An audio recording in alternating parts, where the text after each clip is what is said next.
तो हेलो नमस्कार। इस वीडियो में हम लोग 5 मिनट 10 मिनट बात करेंगे शेयर बाज़ार के बारे में। लेकिन उसके पहले बात होगी जो अलग अलग तरीके के गवर्नमेंट के इंफ्रास्ट्रक्चर्स में बेसिकली जो भी सरकार हमको सर्विस देती है जिसके बदले हमको पेमेंट करना पड़ता है, इवन उनमें भी जो इतना बड़ा बड़ा जो इनएफिशिएंसीज है उसको हम लोग किस तरीके से टैकल करके ठीक कर सकते हैं। क्योंकि यार इतना आधुनिक ज़माना में, एआई के ज़माने में अगर ये सब इश्यूज़ हो रहा है तो मेरे को लगता है कि it's a point of shame and sir झुक जाता है यार। मतलब एज एन इंडियन जब मैं देखता हूँ कि हम लोग फोर्थ फिफ्थ एंड शायद सब सिर्फ सेवन्थ लार्जेस्ट इकोनॉमी अभी के टाइम में हम हो गए हैं, एंड सेवन्थ लार्जेस्ट इकोनॉमी होने के बावजूद भी जो हमारा डाउनफॉल हुआ है, जो हम लोग पहले लगभग फिफ्थ लार्जेस्ट एंड फिर फोर्थ लार्जेस्ट इकोनॉमी बन गए थे, जो हम गिर के सेवन्थ लार्जेस्ट इकोनॉमी बने हैं, उसका one of the greatest reason मेरे को लगता है कि जो इंफ्रास्ट्रक्चर्स में बेसिकली सर्विसेज में जो इतना ज़्यादा इनएफिशिएंसीज है ना हमारे, शायद वो है। ठीक है, बेसिकली अभी मेरे साथ इशू क्या हो रहा है, लास्ट 1 महीने से मैं पासपोर्ट सेवा के अंदर दौड़ रहा हूँ क्योंकि मेरे को पासपोर्ट का रिक्वायरमेंट है फॉर पर्सनल रीज़न। सबसे पहले पासपोर्ट तो बन जाए, उसके बाद कभी सही समय देख के मैं आपको बताऊंगा कि असल में पर्सनल रीज़न क्या था। ठीक है, तो बेसिकली 1 महीना से मैं जा रहा हूँ वहाँ पे, एंड जब मैं फर्स्ट टाइम वहाँ पे विजिट किया था तो मेरे साथ इशू क्या हुआ, मेरे पास जो भी लीगल डॉक्यूमेंट्स है, Aadhaar card, PAN card, voter ID card, जो भी आप लोग फलाना XYZ जो आप समझते हो, उन सभी में मेरे फादर का जो मिडिल नेम है वो प्रेजेंट था। ठीक है, मतलब फर्स्ट नेम, मिडिल नेम और टाइटल, तो मिडिल नेम प्रेजेंट था। लेकिन जो मेरा 10th का मार्कशीट है उसमें मेरे फादर का मिडिल नेम नहीं था, यानी कि सिर्फ फर्स्ट नेम और लास्ट नेम ही था। ठीक है, मतलब फर्स्ट नेम और सरनेम, इसके अलावा कुछ भी नहीं था।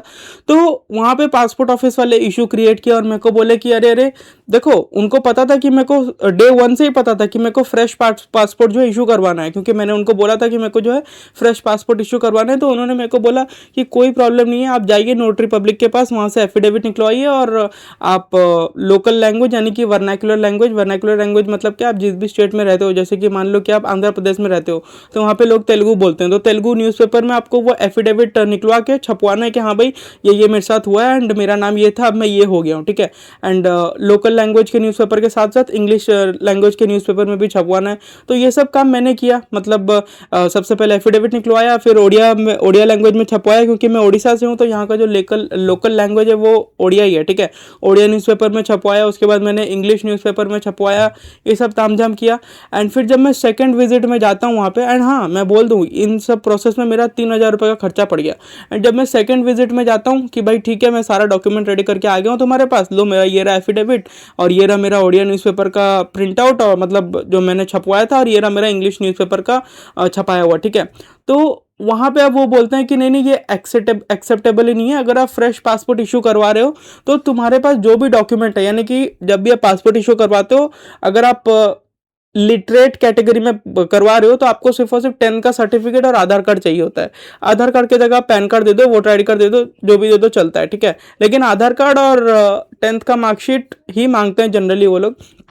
तो मैं गया एंड वो लोग बोलते हैं कि अब तुम्हारा हो ही नहीं सकता। क्यों? क्योंकि तुम फ्रेश पासपोर्ट इशू करवा रहा है, एंड जब भी फ्रेश पासपोर्ट इशू करवाया जाता है तो दोनों डॉक्यूमेंट में सब कुछ सेम होना चाहिए, तुम्हारा नाम, पिताजी का नाम, सब सेम होना चाहिए। एंड जैसा कि मैं आपको बोला मेरे साथ क्या प्रॉब्लम है, मेरे साथ प्रॉब्लम ये है कि जो 10th का मार्कशीट है उसमें मिडिल नेम मिसिंग है पापा का, एंड जो आधार कार्ड है उसमें मिडिल नेम प्रेजेंट है, एंड जो भी डॉक्यूमेंट है सब में मिडिल नेम प्रेजेंट है। ठीक है, तो अब वो ये लोग अब जो है वो ये बोलते हैं, जब मैं 3,000 खर्चा कर चुका हूँ उसके बाद वो लोग बोलते हैं मेरे को कि भाई नहीं नहीं फ्रेश अगर तुम इशू करवा रहे हो तो नहीं हो सकता, सब कुछ सिमिलर चाहिए। अब वो मेरे को दुनिया तामझाम करने बोल रहे हैं। अब बोल रहे हैं कि ठीक है तुम्हारा जो 10th का मार्कशीट है उसमें पिताजी का नाम में मिडिल नेम नहीं है, तो एक काम करो आधार कार्ड में से भी मिडिल नेम को हटवा दो।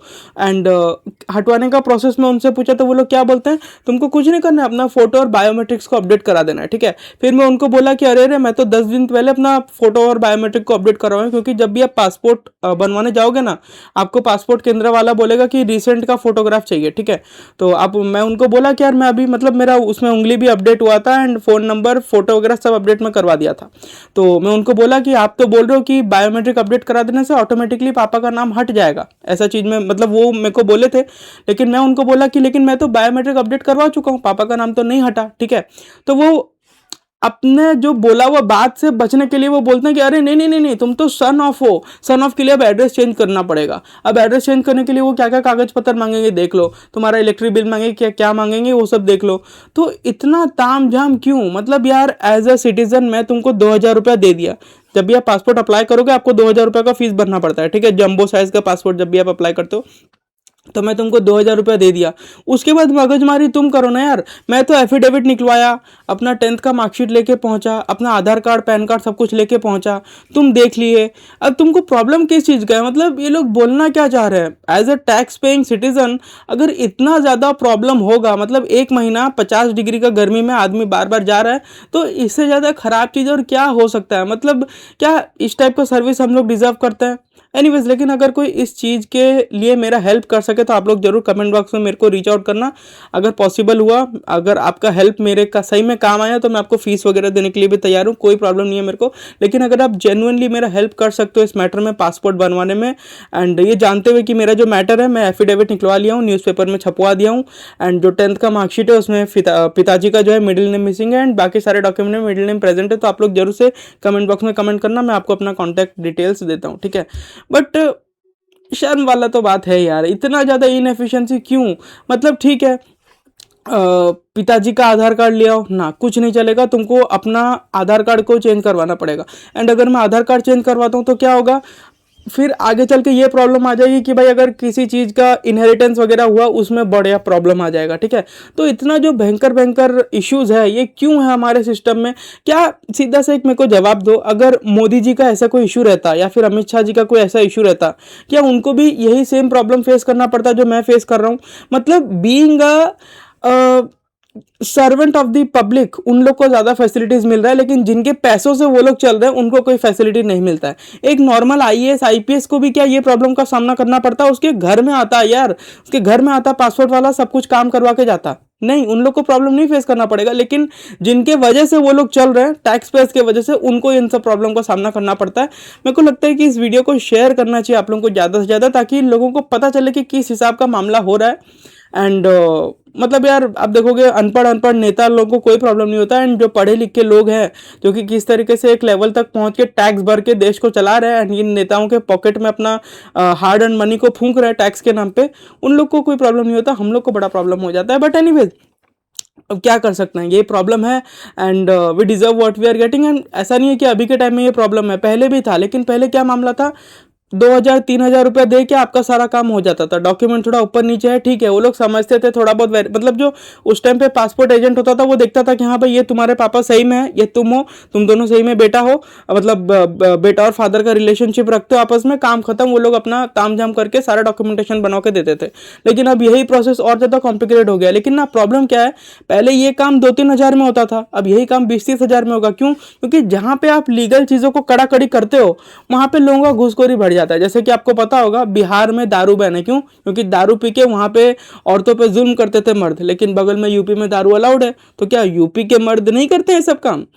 लेकिन ये काम क्यों किया गया है? क्योंकि यूपी से दारू महंगा में बिहार में बेचा जा सके, एंड जो बिचौलिया है वो पैसा कमाएगा, एंड जो बिचौलिया पैसा कमाता है, हर एक नेता को पता होता है कौन बिचौलिया यूपी से लेके बिहार में सप्लाई कर रहा है, लेकिन कोई नेता कुछ एक्शन नहीं लेता। इवन आईएएस आईपीएस लोगों को भी पता होता है, लेकिन कोई एक्शन नहीं लेता। क्यों? क्योंकि वो बिचौलिया जो पैसा कमा रहा है उसका कट उन तक पहुंच रहा है। तो ये सब जो प्रॉब्लम है, ये जो 2,000-3,000 में जो घूस देके काम होता था, अब इसी काम को करवाने के लिए आपको 20,000-30,000 का घूस देना पड़ेगा। तो इन सब प्रॉब्लम्स को को लगता है कि एड्रेस करना जरूरी है। एंड वहाँ पे असल में बहुत सारे लोग यही प्रॉब्लम फेस कर रहे थे, एंड उनको पट पट बोल के वो लोग ऐसे ही भगाते हैं। एंड उनसे आप ज़्यादा झगड़ा वगड़ा करोगे तो कोई सही काम भी नहीं रहता है। मतलब यार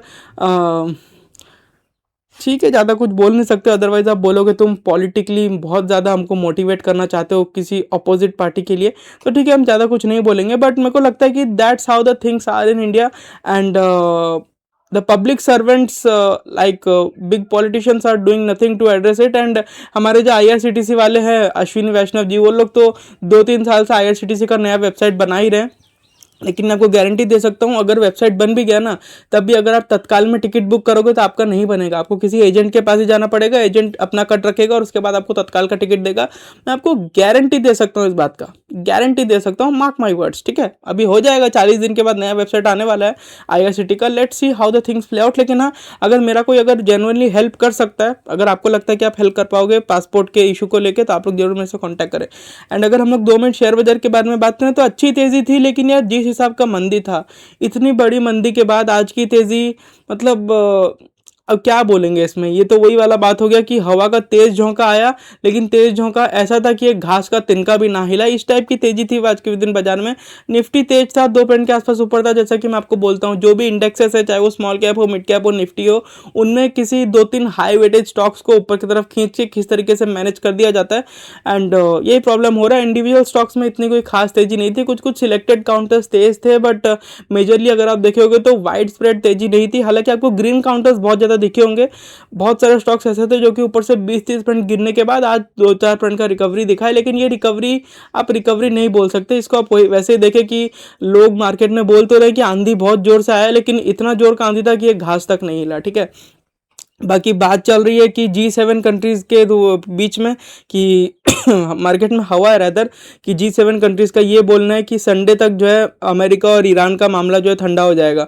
लेकिन देखने वाला बात ये है कि ईरान ने यार धुआं धुआं तो कर दिया, मतलब मानना पड़ेगा, धुआं धुआं कर दिया। एंड यहाँ पे देखने वाला बात ये है कि इंडिया के बहुत सारे लोग अभी रिसेंटली अटैक्स में, शिप्स में काम करते हुए, मर्चेंट नेवी वाले जो बेसिकली होते हैं वो मारे गए। लेकिन उनको कंडेम करते हुए, उनके डेथ को कंडेम करते हुए ईरान वालों ने ट्वीट किया, लेकिन हमारे, ठीक है, ज़्यादा कुछ नहीं बोलना चाहेंगे। तो इन सब की वजह से कुछ जो, देखो इतना दिन जो हम विश्व गुरु वाला मेंटेलिटी दिखा रहे थे, इस ईरान यूएस के वॉर ने सब कुछ बता दिया कि असल में जो हमको डेल्यूजन में डाला जा रहा था, वो डेल्यूजन सिर्फ इंडियंस के मन में। एंड इसी वजह से अगर आप देखोगे तो गोदी मीडिया का माथा खराब हो गया, क्योंकि उनको कहीं ना कहीं अब समझ में आ रहा है कि पब्लिक को सब पता चल रहा है कि असल में हमने लास्ट 12 सालों में किस तरीके से उनकी आंखों में पट्टी डाला है। बट हाँ, शेयर बाजार के बारे में मेरे को ऐसा लगता है कि तेजी ठीक थी, लेकिन जिस हिसाब का तेजी मैं एक्सपेक्ट कर रहा था उतनी थी नहीं। एंड क्रूड ऑयल का बात करें तो वो भी सिग्निफिकेंटली नीचे की तरफ आया है। अगर हम लोग 2 मिनट देखें क्रूड ऑयल का यहाँ पे क्या मामला चल रहा है, तो यहाँ पे कहाँ गया हमारा ब्रेंट क्रूड। हाँ, अगर हम लोग, अरे यार ये ट्रेडिंग व्यू वाले, हाँ चलो, ब्रेंट क्रूड को अगर हम लोग देखें तो जिस वक्त मैं आपसे बात कर रहा हूँ $86 के आसपास आ गया है, नया लो बना दिया। एंड मेरे को लगता है कि इसी ट्रेंड में अगर रहा तो बहुत जल्दी ये $75 के आसपास आ जाएगा, ठीक है। एंड 75 के नीचे आएगा क्या, आई हार्डली डाउट, क्योंकि यार जो इंफ्रास्ट्रक्चर तबाह हुआ है उनको रिपेयर करने में भी टाइम तो लगेगा ही। सो $75 पकड़ के चलो, बट अगर शांति बनी रही तो मेरे को लगता है कि हो सकता है कि 5-6 महीना, साल 1.5 साल के अंदर अंदर वापस हम लोग $60 का लेवल देखें। But in a long run ये तो क्लियरली एविडेंट है कि क्रूड ऑयल का जो रेट है वो नीचे की तरफ जाना है। मेरे को लगता है कि आने वाले समय में शायद से क्रूड ऑयल $50 के भी नीचे जाएगा, लेकिन वो समय आने में थोड़ा देरी है, हो सकता है कि 10 साल लगे। बट उसके बाद मेरे को लगता है कि इंडिया का थोड़ा कंडीशन सुधरेगा। एंड अगर हम लोग यूएसडी आईएनआर का मामला देखें तो जिस वक्त मैं इस वीडियो को रिकॉर्ड कर रहा हूं तो रुपया भी थोड़ा मजबूत हुआ है, लगभग 0.6 के आसपास आज हम मजबूत है, 95.10 के आसपास हमारा रुपया चल रहा है। ठीक है, रुपया भी थोड़ा मजबूत हुआ है, अच्छा बात है। Let's see how things play out. And अगर एफआईआई मनी इंडिया में फ्लो करेगा तो ऑब्वियसली हमारा रुपया मजबूत होगा, क्योंकि एफआईआई जो है डॉलर लेके आते हैं, आईएनआर में कन्वर्ट करते हैं, डॉलर आरबीआई के पास रहता है, तो आईएनआर का डिमांड बढ़ता है, क्योंकि उस आईएनआर का यूज़ करके वो लोग मार्केट में डालेंगे तो उसका सप्लाई नहीं बढ़ रहा है। बट अगर एफआईआई धपाधप सेलिंग करते हैं तो ऑब्वियसली फिर आईएनआर का सप्लाई बढ़ता है, डॉलर का डिमांड बढ़ता है, तो उस वजह से जो है थोड़ा प्रॉब्लम क्रिएट होता है। But let's see how things play out. But for the timing अगर ये ईरान का प्रॉब्लम सॉल्व होता है तो एक बार के लिए हम लोग माइल्ड तेजी तो देख सकते हैं, लेकिन मार्क माई वर्ड्स, अगर माइल्ड तेजी आई भी तो हम लोग नया ऑल टाइम हाई बना देंगे क्या, इट लुक्स टफ, ठीक है। एंड अगर नया हाई बना भी तो मेरे को लगता है कि निफ्टी लेवल में बनेगा, कोई तोड़ू फोड़ू बुल रन आएगा ऐसा मेरे को नहीं लगता, क्योंकि यार जब ईरान इजराइल का इशू नहीं भी था उस वक्त भी तो हमारा शेयर बाजार स्ट्रगल कर ही रहा था ना। तो ईरान इजराइल का इशू अगर सॉल्व हो गया तो क्या रीज़न है इसको भागने के लिए, तो वैसा आपको देखना चाहिए। हालांकि एक अच्छा बात ये हुआ कि इंडिया ने अपना पहला, बोलते हैं कि आर्मी के लिए जो, मतलब आर्मी के लिए जो ट्रांसपोर्ट करने वाला जो एरोप्लेन होता है ना, उसको असेंबल किया इंडिया में। टाटा ने एयरबस के साथ पार्टनरशिप करके इंडिया में असेंबल किया है। It's a very good thing. And बहुत कम कंट्रीज ऐसी है जो कि अपने यहाँ पे एरोप्लेन का असेंबली करती है। जहाँ तक मेरे को पता है कि नॉट इवन 15 कंट्रीज, बहुत ज़्यादा बोल दिया, मतलब not even 7-8 countries are in the race of even assembling the airplanes. So मेरे को लगता है कि बहुत ही बढ़िया बात है ये।